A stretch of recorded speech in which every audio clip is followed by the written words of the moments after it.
Marcos, el Evangelio de Marcos. Ok. Marcos. Si alguna vez, bueno, dentro de tu Biblia, si la primera vez que yo leí la Biblia, no era cristiano ni mucho menos. De hecho, el deseo más grande de mi vida era poder ser ateo. O sea, el ser ateo era mi meta, era el propósito de mi vida. Y un día estaba en la escuela, tendría, no sé, 17 años probablemente. Y un amigo mío, Zacarías, que él era cristiano, llevaba un libro que tenía forma de libro y cara de libro y parecía un libro normal. Y era un Nuevo Testamento, pero yo tenía la idea que una Biblia tenía que parecer Biblia, o sea, tener papel delgadito y toda la cosa. Pero este era un libro con cara de libro, entonces le pregunté, ¿y eso? Yo leía mucho en esa época. Y me dijo, pues es una Biblia, era un Nuevo Testamento. Y le dije, oye, cuando acabes de leerlo me lo prestas, ¿no? Porque nunca he leído y quisiera leer de qué se trata. Y agarra y me lo da y me dice, pues toma, quédatelo. Y pues yo le dije, no, lo termino de leer y te lo regreso. Y pues llegué a mi casa y muy emocionado yo no tuve educación religiosa. Mis papás nunca me llevaron a la iglesia, ninguna iglesia. Y entonces agarré el libro y empecé a leer y lo primero que decía era el Evangelio según San Mateo. Entonces empecé a leerlo y empecé a encontrar cosas que yo no sabía que existían escritas. Empecé a leer y decía, órale, habla de Jesús, o sea, sí, lo de las películas viene aquí en algún libro, ¿no? Y me emocioné mucho y algunas parábolas me encantaron, frases que reconocía como con la vara que midas serás medido, que me decía mi mamá muy seguido. Y decía, wow, eso viene en algún libro, ¿no? Entonces me emocioné, leí la parte de la crucifixión, la resurrección, leí todo, y dije, wow, está increíble. Y terminó Mateo. Y dije, a ver qué sigue, ¿no? Y leí el Evangelio según San Marcos. Y empecé a leer, y dije, ¿otra vez lo mismo? O sea, y lo leí, terminé de leer Marcos, y viene el siguiente, y decía, según San Lucas, y empecé a leer y dije, ¿otra vez? ¿Cómo? O sea, ¿qué libro más raro? O sea, nunca llega a ningún lado, o sea, es lo mismo, ¿por qué tiene tantas hojas? Y no sé si alguna vez te has preguntado por qué tenemos 4 evangelios en la Biblia. Y bueno, a lo mejor es una de esas cosas que nada más tenemos que preguntarle a nuestro Señor cuando estemos allá. Pero la Biblia dice en 2 Corintios capítulo 3, 2 Corintios capítulo 3, verso 18, dice el apóstol Pablo, por tanto, nosotros todos, ¿estamos? 2 Corintios 3, un poquito más adelante de Marcos. Dice, por tanto, nosotros todos, mirando a cara descubierta, como en un espejo, la gloria del Señor, somos transformados. O sea, mientras miramos la gloria del Señor, somos transformados de gloria en gloria. Y eso quiere decir en aumento, o sea, de gloria en gloria, en más gloria. Somos más y más transformados en la misma imagen como por el Espíritu del Señor. O sea, mientras más tiempo yo pase viendo la gloria del Señor, más me voy transformando. Él me va transformando más y más y más en su misma imagen. Eso es lo que dice aquí. Nosotros mirando a cara descubierta como en un espejo la gloria del Señor, somos transformados de gloria en gloria, en la misma imagen del Señor, como por el Espíritu. Entonces yo creo que Dios nos pone 4 evangelios, 4 puntos de vista de Jesucristo, para que si te brincas el primero, pues en el segundo. Si te brincas el segundo, pues en el tercero. Y si te brincas el tercero, pues en el cuarto. Porque los evangelios son muy importantes. Son los únicos libros de la Biblia que nos hablan de la vida de Jesús así tan clara y que podemos ver a Jesús en la tierra y caminando y lo que hablaba y cómo caminaba y cómo respondía. Y por eso tenemos 4 evangelios, porque es 4 veces importante. En mis devocionales diarios, yo ponte que hago mi devocional sobre Primera de Timoteo, y cuando termino de hacer mis devocionales sobre Primera de Timoteo, me voy a un evangelio. Mateo. Termino de hacer mis evangelios en Mateo y hago Tito. Termino de hacer Tito y regreso a un evangelio, Marcos. Y así. Ahorita voy a tardar un poco porque estoy en Salmos, entonces son 150 salmos, mientras que me cuelgo un poquito más o menos, 150 días, un poco más. Y luego regreso a un evangelio porque creo que necesitamos estar cara a cara con Jesucristo en la forma en la que Él se presentó en la tierra. Y por eso vamos a empezar con un evangelio, porque necesitamos conocer qué hacía, qué decía Jesús mientras estaba en la tierra. Ahora, cada evangelio tiene características propias. Por ejemplo, Mateo es un evangelio que me habla mucho sobre el reino de los cielos. Los capítulos 24, que habla sobre la gran tribulación y todo, las parábolas que él hace del el reino de los cielos es semejante a, y habla mucho sobre el reino de los cielos. Por eso los que saben y estudian Biblia dicen que Mateo nos presenta a Jesucristo como rey. Lucas, el evangelio, nos presenta muchas cosas de Jesucristo desde niño. Es el único evangelio que nos presenta cosas de Jesucristo como niño.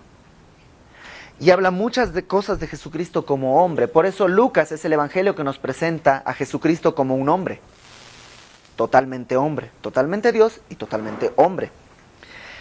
Juan, que es el 4.º evangelio, nos presenta a Jesucristo como el Hijo de Dios, el Mesías, Dios mismo encarnado en un cuerpo. Por eso en el evangelio de Juan están las 7 aseveraciones de Jesús de yo soy. Yo soy el pan de vida, yo soy el buen pastor, yo soy el camino, la verdad y la vida, yo soy la puerta, en el que Jesús está diciendo yo soy Dios, básicamente. Entonces tenemos Mateo rey, Lucas como hombre, Juan como Dios o como el Hijo de Dios. El evangelio de Marcos nos muestra a Jesucristo como el siervo.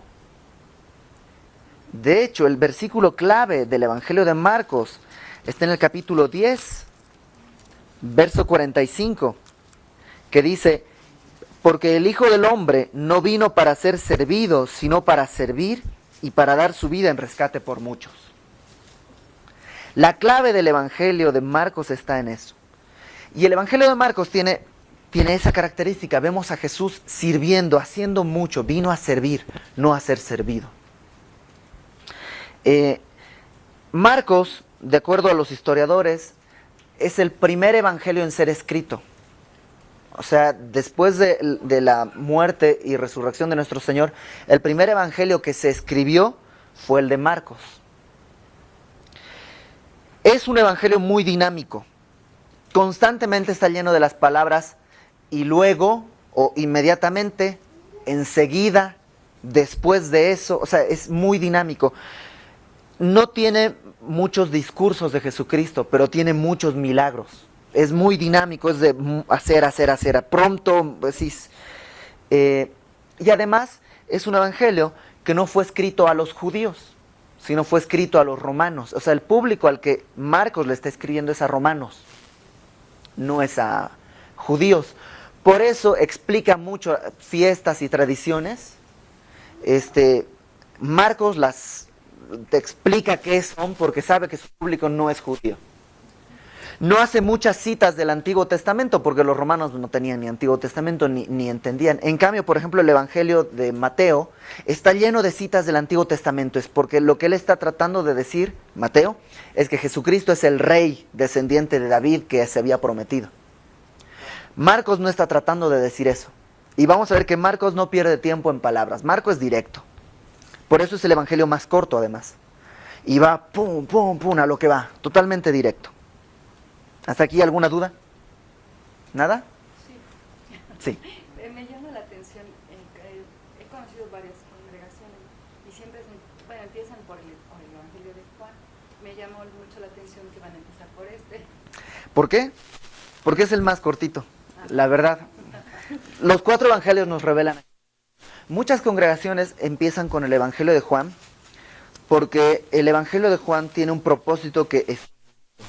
Al final de Juan dice, estas cosas se han escrito para que creas que Jesucristo es el Hijo de Dios y para que creyendo tengan vida en su nombre. Entonces, si tú quieres que alguien crea que Jesucristo es el Hijo de Dios, dale a leer Juan, porque fue escrito para eso. El escritor al final de Juan dice, estas cosas se escribieron para que creas que Jesucristo es el Hijo de Dios y que creyendo tengan vida en su nombre. Entonces, por eso de hecho, a los nuevos creyentes normalmente se les recomienda que empiecen con un evangelio y así como que ¡pac! Se les dice, y Juan, ¿no? Porque tiene ese propósito muy claro. ¿No? ¿Alguna otra duda?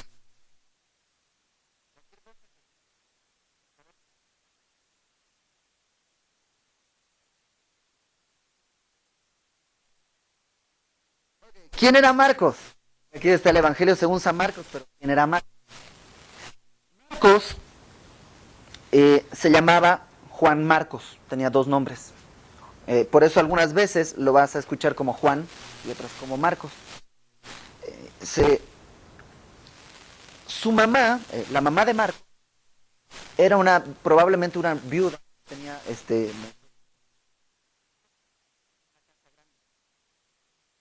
en el libro de Hechos, acompáñame a Hechos, capítulo 12, versículo 12. Hechos 12:12.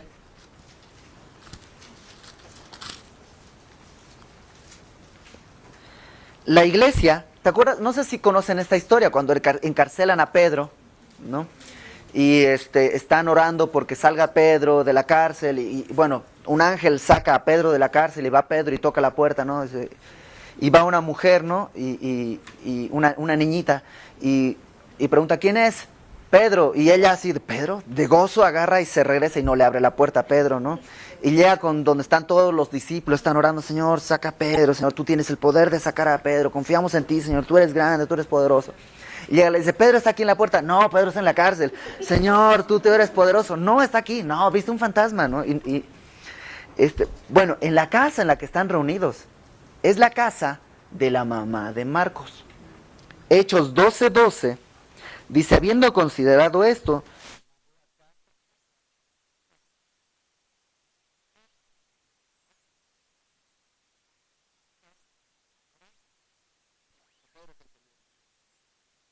por eso se cree que era viuda, porque se nombra a la madre de Marcos y no al padre. Se cree que era viuda. Y tenía una casa grande para reunir a la iglesia. Entonces se cree que tenía dinero. Bueno, Marcos ya sabemos que la iglesia se reunía en su casa. De hecho, el tiempo en el que sucede la crucifixión, el tiempo en el que Jesucristo está en la tierra, Marcos era un niño, era un niñito, probablemente 16 años es lo que muchos historiadores creen. O sea, no era un hombre como Pedro o como Juan o como Mateo, sino era un niño, era un niñito. Y ya Jesús y ya Pedro y todos conocían a la mamá de Marcos. Hay una cierta teoría que no creo que haya que ser dogmático, pero puede ser que él mismo se retrata dentro del Evangelio. Acompáñame a Marcos capítulo 14.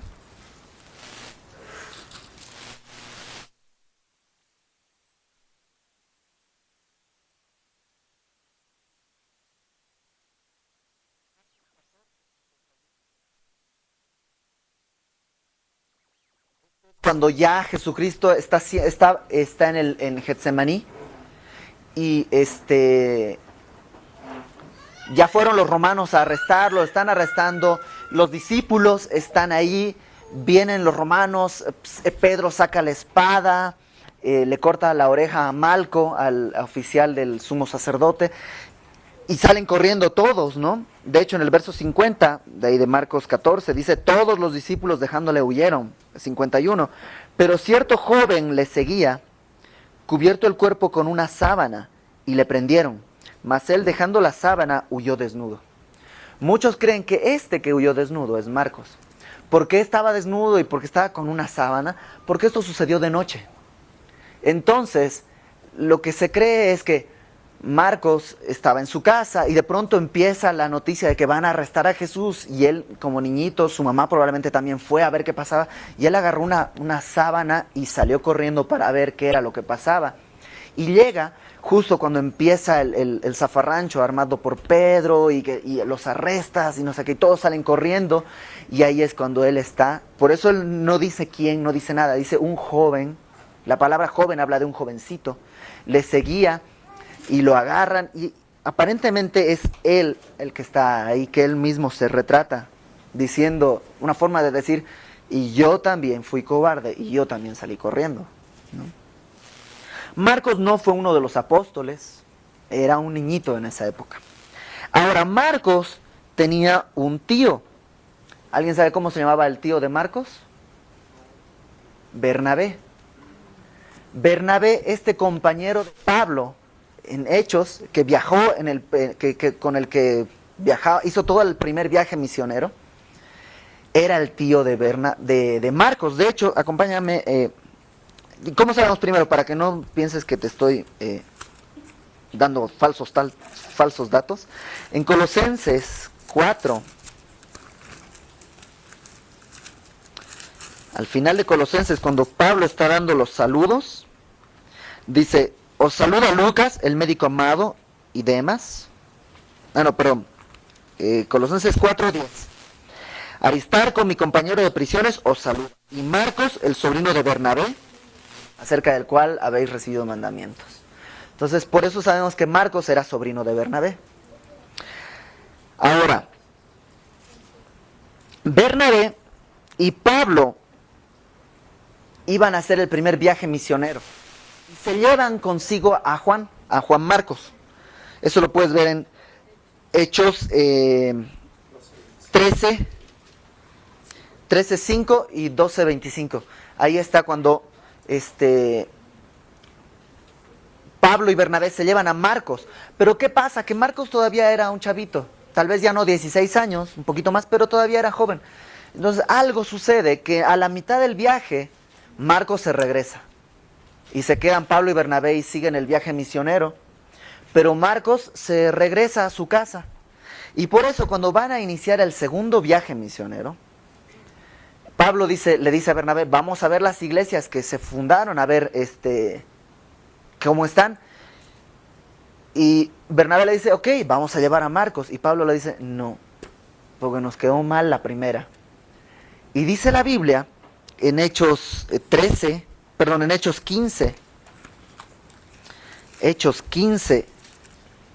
verso 36. Hechos 15:36, dice, después de algunos días, Pablo dijo a Bernabé, volvamos a visitar a los hermanos en todas las ciudades que hemos anunciado la palabra del Señor, para ver cómo están. Y Bernabé quería que llevasen consigo a Juan, el que tenía por sobrenombre Marcos, pero a Pablo no le pareció bien llevar consigo al que se había apartado de ellos desde Panfilia y no había ido con ellos a la obra. Y hubo tal desacuerdo entre ellos que se separaron el uno del otro. Bernabé, tomando a Marcos, navegó a Chipre, y Pablo, escogiendo a Silas, salió encomendado por los hermanos del Señor y pasó, etcétera, etcétera, etcétera. Entonces, ahora sí que Batman y Robin, Pablo y Bernabé, que habían hecho un trabajo increíble, de pronto se pelean por culpa de Marcos. Porque Bernabé dice, vamos a llevar a Marcos, y Pablo dice en él, y Bernabé le dice, sí, pues es mi sobrino, o sea, agarra la onda. Y Pablo dice, no, nos dejó plantados, y no me voy a... Y dice que tuvieron tal desacuerdo que Batman y Robin se separan. Y Pablo se une con Silas y va para allá. Y Marcos se une con Bernabé y va al otro lado, a Chipre. Ahora, ¿qué sucede con Bernabé? Perdón, ¿qué sucede con Marcos? Marcos, lo más probable, de acuerdo a lo que algunos historiadores y algunos escritores plantean, es que Marcos se unió a Pedro, al apóstol Pedro, y estuvo trabajando con él. Algunos historiadores del primer siglo dicen que Marcos era su vocero, el vocero de Pedro. Y eso un poco lo podemos ver también en la Biblia, la primera carta de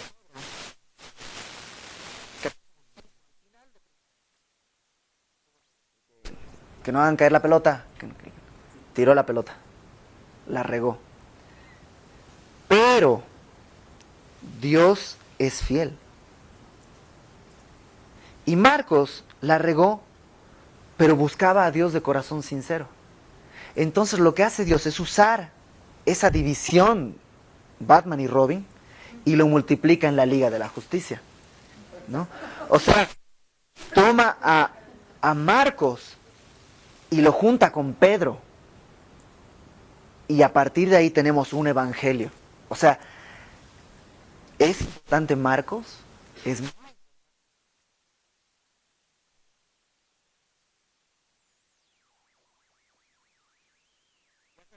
entonces, ¿quién es Marcos? ¿Y por qué tenemos 4 evangelios? ¿No?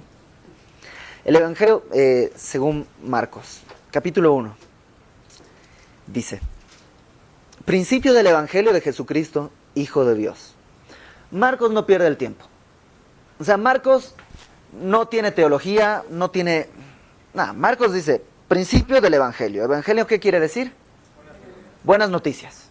Principio de las buenas noticias de Jesucristo. O sea, lo que dice es, te voy a contar las buenas noticias de Jesucristo. Hijo de Dios. Tan tan. O sea, no pierde tiempo en tratar de demostrarte si es hijo de Dios. No, él dice, es hijo de Dios y se acabó. No tiene, no va más allá de eso. Como está escrito en Isaías el profeta, he aquí, yo envío mi mensajero delante de tu faz, el cual preparará tu camino delante de ti. Voz del que clama en el desierto, preparad el camino del Señor, enderezad sus sendas. Lo segundo que dice, verso 2, es como está escrito en Isaías el profeta. Esto del Hijo de Dios y del Mesías no es un invento nuevo. El Evangelio no es un invento nuevo. Dice, lo primero que dice es, te voy a hablar de las buenas noticias de Jesucristo, el Mesías, el Hijo de Dios, Dios mismo hecho carne, como está escrito. ¿Cuál? Y viene aquí 2 profecías, una de Malaquías y una de profecías. La de Malaquías dice, he aquí yo envío mi mensajero delante de tu faz, el cual preparará tu camino delante de ti. Voz del que clama en el desierto, esto ya es Isaías, preparad el camino del Señor, enderezad sus sendas. ¿De qué está hablando? Básicamente, cuando un rey venía, habían heraldos enfrente. Los heraldos lo que tenían que hacer era aplanar el camino, literalmente, porque pues, ni modo que el rey viniera en su carruaje así, todo chueco. Tenían que aplanar el camino. Si había crecido un árbol en medio del camino, había que cortar el árbol, había que preparar el camino para el rey. Y eso es lo que está diciendo. Hay un heraldo antes de Jesucristo. Jesucristo es Dios y hay un heraldo. Ese heraldo era Juan el Bautista. Fíjate, acompáñame al Evangelio de Juan, capítulo 1, versículo 19. Juan 1, 19. Dice, este es el testimonio de Juan el Bautista. Cuando los judíos enviaron de Jerusalén sacerdotes y levitas para que le preguntasen, ¿tú quién eres? Verso 20. Juan confiesa y no niega, sino confesó, yo no soy el Cristo. Juan el Bautista dice, yo no soy el Cristo. Y le preguntaron, ¿qué pues? ¿Eres tú Elías? Y dijo, no, no soy. ¿Eres tú el profeta? Y dijo, no. Entonces, ¿quién eres? Le dijeron. Para que demos respuesta a los que nos enviaron. ¿Qué dices de ti mismo? Y Juan dice, yo soy la voz de uno que clama en el desierto, enderezad el camino del Señor, como dijo el profeta Isaías. O sea, Juan mismo se presenta diciendo, yo soy heraldo, el que viene diciendo, enderecen el camino del Señor. Ahora, hay una secta, que son los testigos de Jehová, que dicen que Jesucristo no es Dios, que es un ángel o algo así. Y que la Biblia en el Nuevo Testamento nunca dice que Jesucristo es Dios. Chécate. Voz del que clama en el desierto, preparad el camino del Señor, enderezad sus sendas. Eso está escrito en Isaías 40. Acompáñame a Isaías.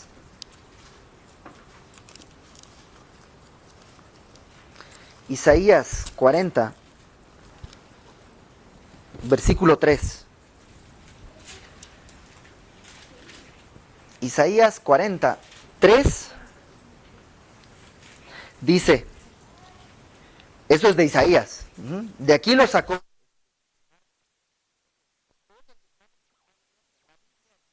Claramente que Jesucristo es Dios. No lo dice solo en el Nuevo Testamento, lo dice a través de toda la Biblia. Y verso 4.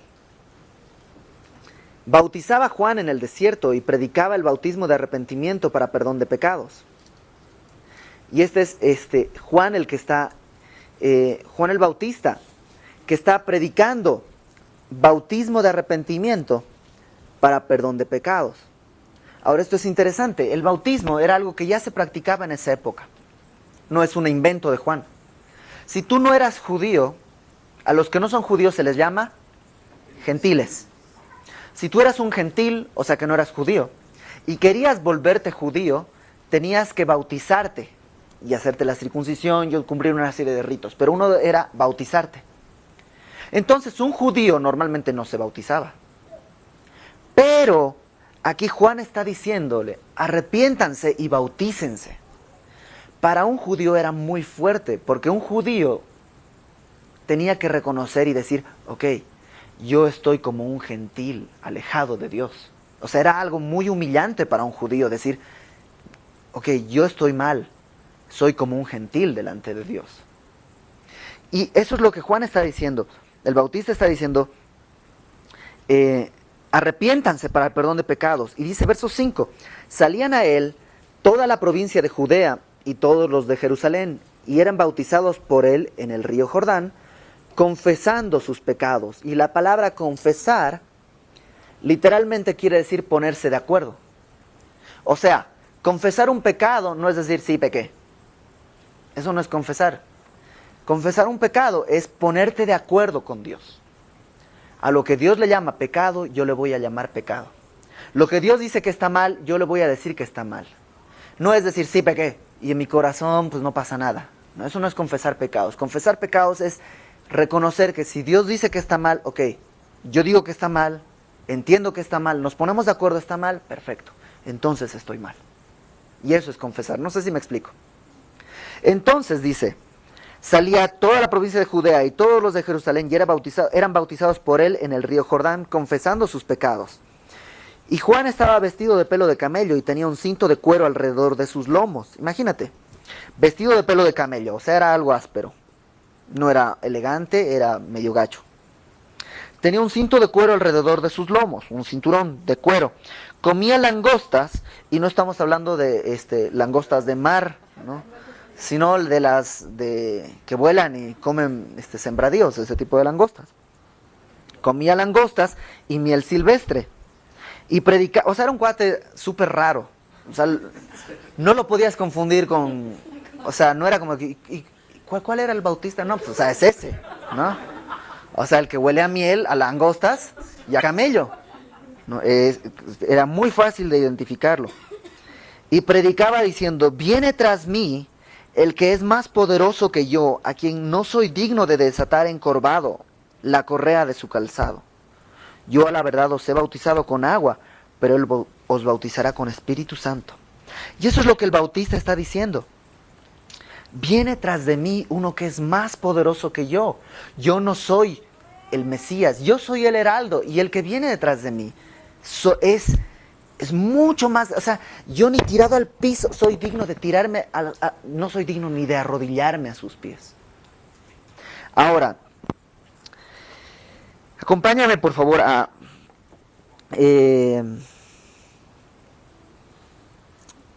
Mateo 3.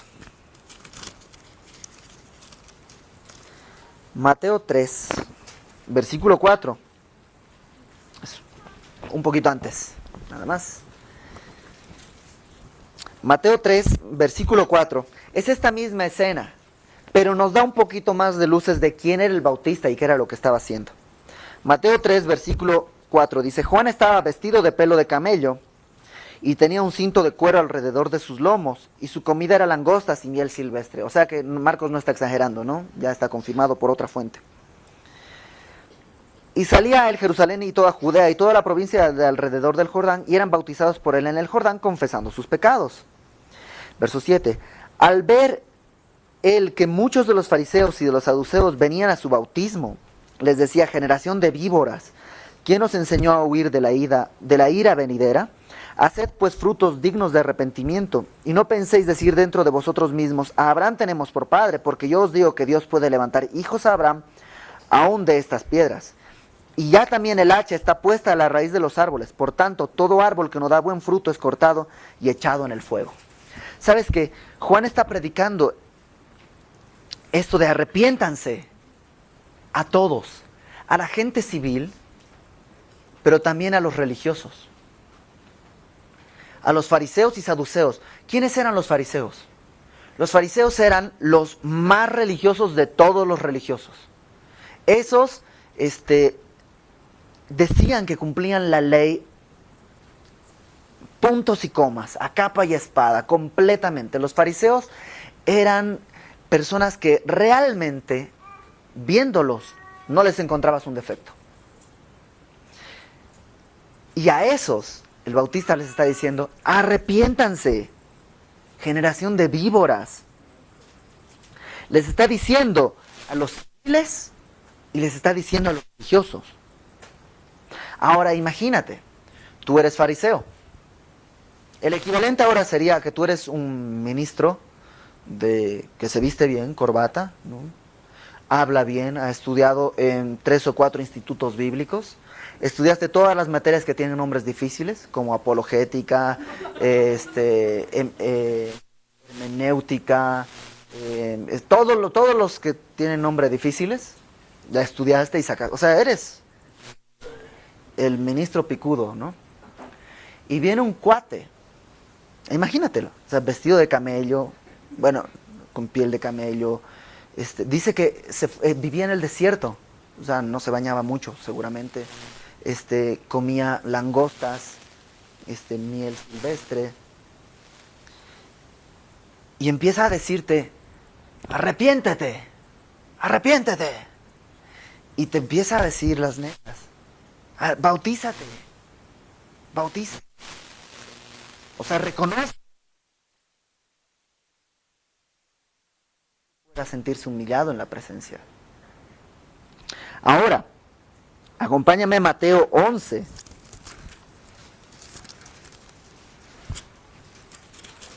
Para ver otro aspecto del Bautista. Mateo 11, 7. Esto es cuando ya encarcelaron a Juan el Bautista y manda a preguntarles unas cosas a Jesús. Le dice, Juan el Bautista le manda a preguntar a Jesús: oye, ¿eres tú neta o hay que esperar a otro?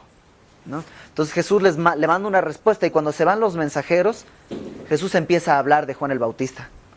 Verso 7, Mateo 11, 7 dice: mientras ellos se iban, los mensajeros, comenzó Jesús a decir de Juan a la gente, de Juan el Bautista: ¿qué salisteis a ver al desierto? ¿Una caña sacudida por el viento? ¿O qué salisteis a ver? ¿A un hombre cubierto de vestiduras delicadas? He aquí, los que llevan vestiduras delicadas en las casas de los reyes están. O sea, no fuiste a ver eso. ¿Pero qué salisteis a ver? ¿Un profeta? Sí. Y os digo, más que profeta.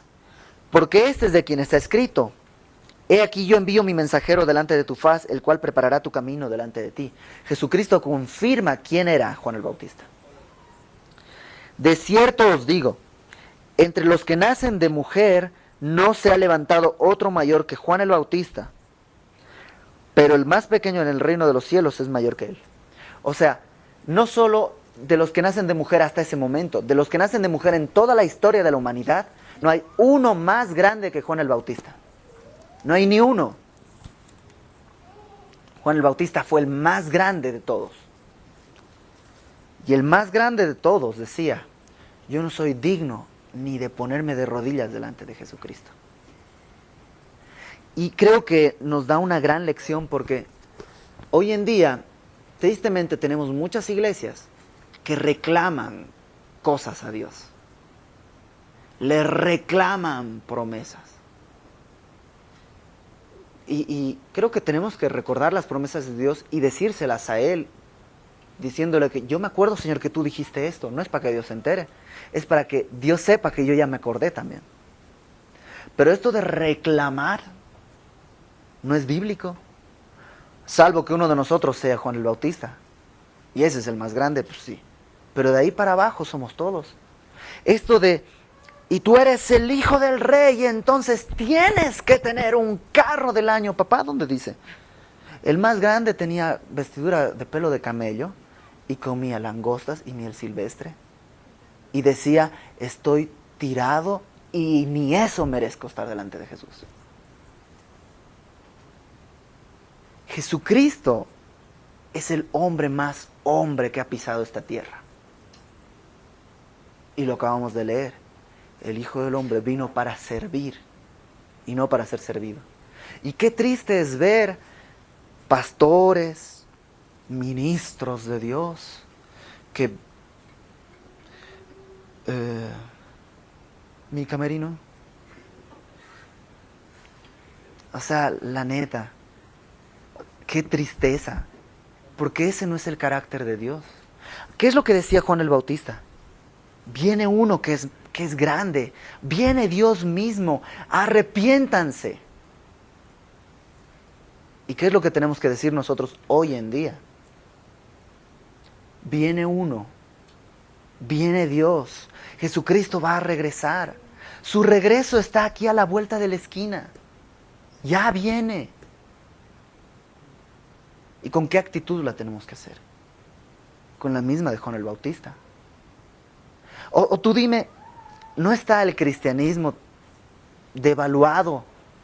La gente dice, ¿eres cristiano? Ah, de los que piden dinero. ¿Por qué? Porque hay ministros que han hecho esa fama. Y yo no veo eso en la Biblia. Ninguno de los siervos de Jesús traía carro del año. Ninguno de los siervos de Jesús traía una casa enorme con... No. Bienes materiales. Jesucristo no tenía dónde recostar la cabeza.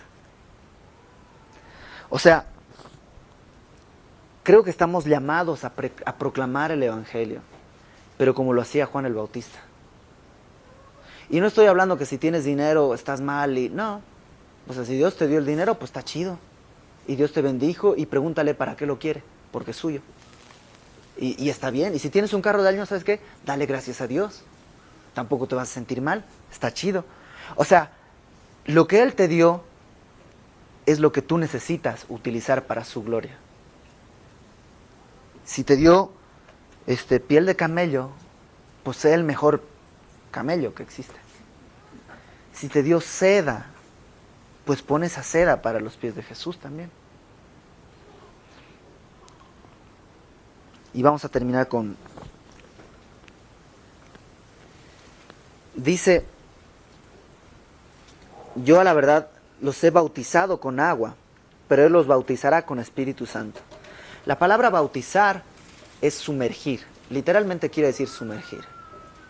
Y por eso el bautizo que hacemos tiene que ser sumergirse, ¿no? Porque si no, no es bautizo. Es ¿cómo se dice? Sí, te chisguetearon, o no sé. Te rociaron, pero no te bautizaron. Bautizo tiene que ser. Ahora, ¿en el bautizo hay alguna magia? No, no pasa nada. Es simplemente demostrar abiertamente y decir, yo necesito de Jesucristo. Es así de sencillo. Pero, dice Juan, yo nomás los bautizo con agua. El que viene detrás de mí los va a bautizar o sumergir en el Espíritu Santo. O sea, vas a nadar en Espíritu Santo. Va a llenar tu vida, te vas a ahogar en Espíritu Santo. Y eso se cumplió después. Y ya hablaremos sobre qué es el bautizo del Espíritu Santo después. Verso 9. Aconteció en aquellos días, cuando Él está haciendo esto, que Jesús vino de Nazaret a Galilea. Y esto es interesante, porque hay una gran diferencia. Al Bautista había que ir Si te fijas, verso 5, salían a él de toda la provincia. Pero Jesús no. Jesús viene. A él no tienes que ir porque no puedes ir. Él viene a ti. Él tomó la iniciativa. Él vino, bajó y él vino.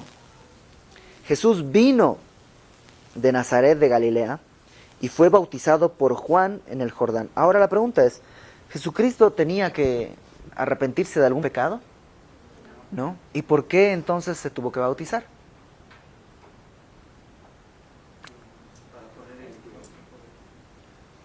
Para identificarse con nosotros. Jesucristo venía a morir en nuestro lugar. Y entonces tenía que identificarse con nosotros y cumplir todas las cosas que nosotros vamos a cumplir. Él iba a poner ejemplo para que sigamos sus pisadas. Entonces, Él no está bautizándose para perdón de ningún pecado suyo, porque Él no pecó nunca. Él está identificándose con nosotros. Verso 10. Y luego, cuando subía del agua, vio abrirse los cielos y al Espíritu como paloma que descendía sobre Él. Y vino una voz de los cielos y que decía, tú eres mi Hijo amado, en ti tengo complacencia. Y esto es impresionante. Primero, ahí vemos la trilogía. La gente que dice que la trilogía, la Trinidad. La gente que dice que la Biblia no habla, pues sí. O si no, que alguien me explique. ¿Quiénes están ahí? ¿Quién se está bautizando? Jesús. Uno. ¿Quién desciende como paloma? El Espíritu Santo. Y si aquí está Jesús y aquí está el Espíritu Santo, ya descendió, ¿quién habló desde el cielo? Diciendo, ¿qué cosa? Tú eres mi Hijo amado, en ti tengo complacencia. Entonces, ¿sí o no está ahí la Trinidad? Está el Padre, el Hijo y el Espíritu Santo. Dios Padre, Dios Hijo y Dios Espíritu Santo. Ahora, en ti tengo complacencia, quiere decir, tú eres perfecto para mí y me agradas en todo. Eso es lo que está diciendo de Jesús. Y es como, no tienes un hermano que ha tenido algo así como un premio, o un familiar tuyo que haya ganado un premio. Mi hermano es un genio. Mi hermano es un genio increíble. Entonces, cuando él habla, yo soy como que, pues es mi hermano. ¿No? Como que, este es tu hermano. O sea, el Padre está orgulloso del Hijo. Dice, en ti tengo complacencia. Y tú puedes decir, y ese es mi hermano. O sea, es mi hermano. Puedes estar orgulloso de Jesús. Pero hay una cosa más. Dice Romanos 6:23. Romanos 6:23 dice, la paga del pecado es muerte, mas la dádiva de Dios es vida eterna. ¿Dónde? En Cristo Jesús, Señor nuestro. Romanos 8:1 dice, ahora pues, ninguna condenación hay para los que están ¿dónde? En Cristo Jesús. Y 2 Corintios 5:17 dice, de modo que si alguno está ¿dónde? En Cristo, nueva criatura es, las cosas viejas pasaron, he aquí todas son. O sea, si tú estás en Cristo, el Padre también dice de ti, tú eres mi Hijo amado, en ti tengo complacencia, porque te ve que a través de Jesucristo. No sé si me explico. El Padre cuando ve a Jesús dice, en ti encuentro complacencia completa. Ahora, si yo estoy en Él, porque el que está en Cristo, nueva criatura es, porque en Cristo no hay ninguna condenación, yo estoy en Él, entonces Dios cuando me ve a mí, también me dice, tú eres mi Hijo amado, y en ti tengo complacencia, entra al gozo de tu Señor. O sea, ¿y por qué? Porque así como Él vino a identificarse con nosotros los pecadores y se hizo bautizar, para eso. Yo puedo ahora identificarme con su santidad para poder vivir en santidad aquí y que el Padre pueda decir, en ti tengo complacencia. Y luego, ¿qué quiere decir inmediatamente? Verso 12. El Espíritu le impulsó al desierto y estuvo allí en el desierto 40 días. Y era tentado por Satanás y estaba con las fieras y los ángeles le servían. ¿No te pasa que después de una experiencia así súper increíble con Dios, te va como en feria? O que dijiste, recibiste a Jesús en tu corazón y dices, sí Señor, ahora soy tu hijo y todo, y te va como mega en feria y te va todo mal.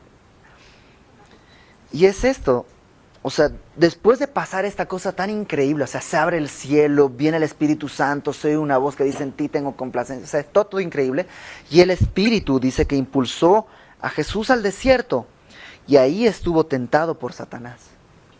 ¿Por qué? ¿Por qué vienen estos tiempos de desierto, de prueba y tan complicados? Porque son necesarios. Si tú compras un carro, ponte que te quieres comprar una camioneta, ¿no? Una de esas Land Rover, una cosa así pesada, ¿no?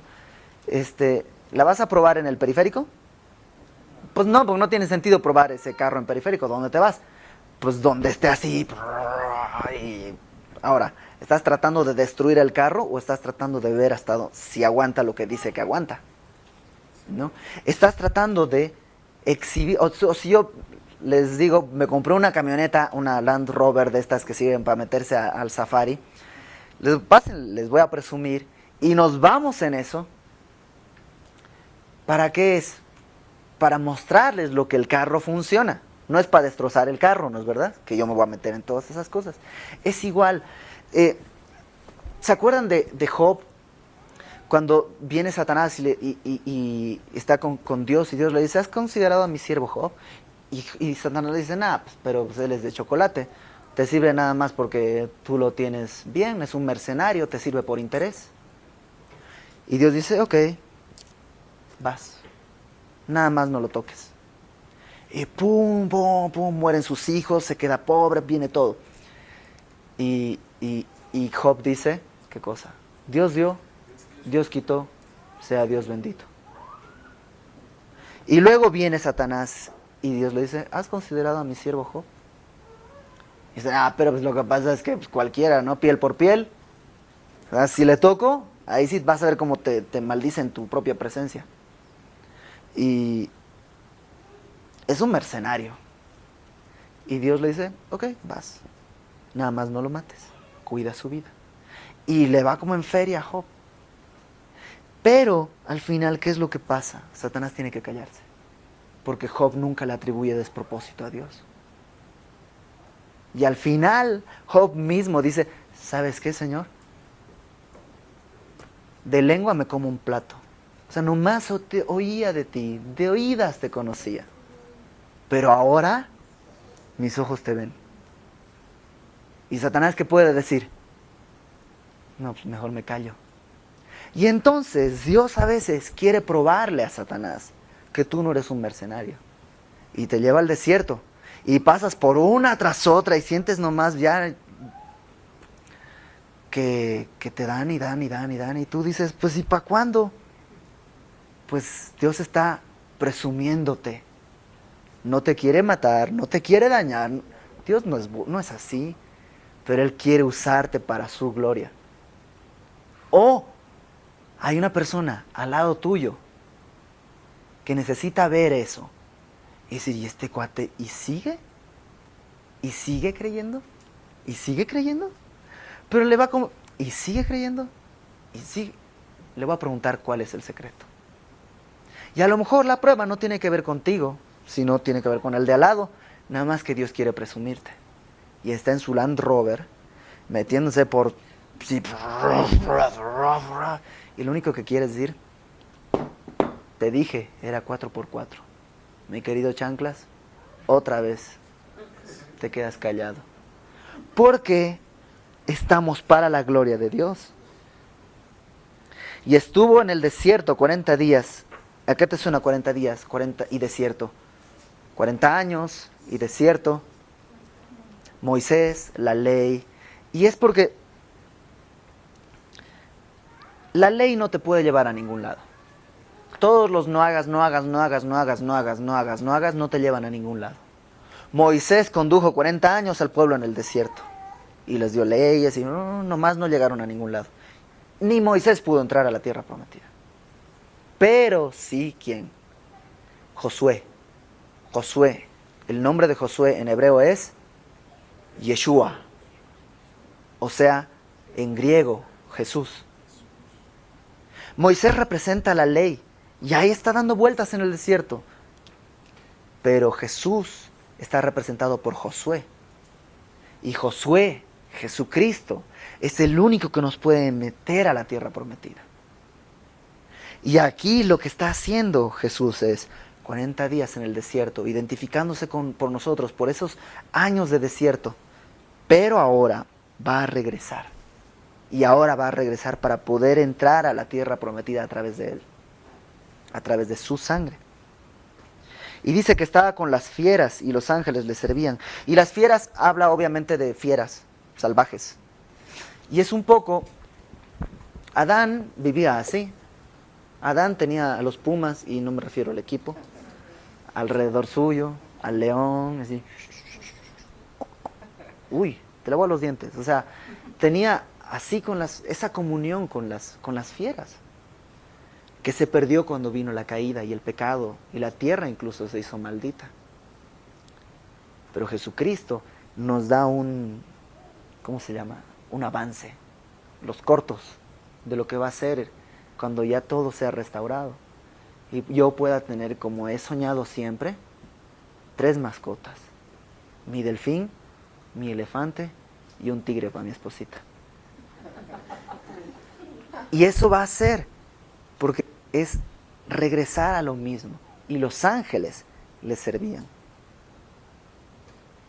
Y si los ángeles les servían y las fieras estaban ahí, Dios quiere que también nosotros estemos sirviéndole a sus pies, como estaba el Bautista. No somos dignos de estar a sus pies, pero Dios nos quiere a sus pies. Y la próxima semana, prometo, vamos a terminar el capítulo 1. Espero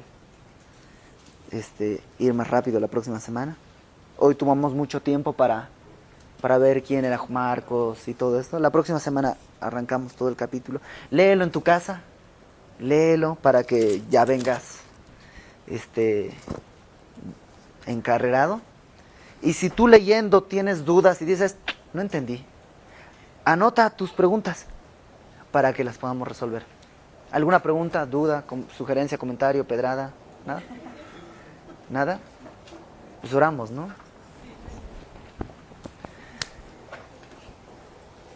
Gracias, Señor, por tu palabra, Padre, porque Señor, si el hombre más grande que nació de una mujer, Señor, no era digno de ponerse a tus rodillas, Señor, de ponerse de rodillas a tus pies, pues nosotros, Señor, no somos dignos ni de escuchar de ti, Señor, pero en tu amor tú has sido más bueno, Señor, hasta el infinito, y has querido, Señor, venir a buscarnos, Señor. Te identificaste, Señor, con nosotros, los pecadores, y te hiciste pecado, Señor, sin pecar nunca, viviendo en santidad, Señor, y agradando al Padre. Y eso, Señor, lo único que te trajo fueron golpes, una corona de espinas, Señor, clavos en tus manos, Señor, y desprecios nuestros, Padre. Y aún así, Señor, nos has amado hasta el final. Y esta noche, si estamos aquí, Padre, es porque tú nos has amado, Señor, empedernidamente, Señor. Y queremos responder, Señor, poniéndonos a tu servicio, Padre.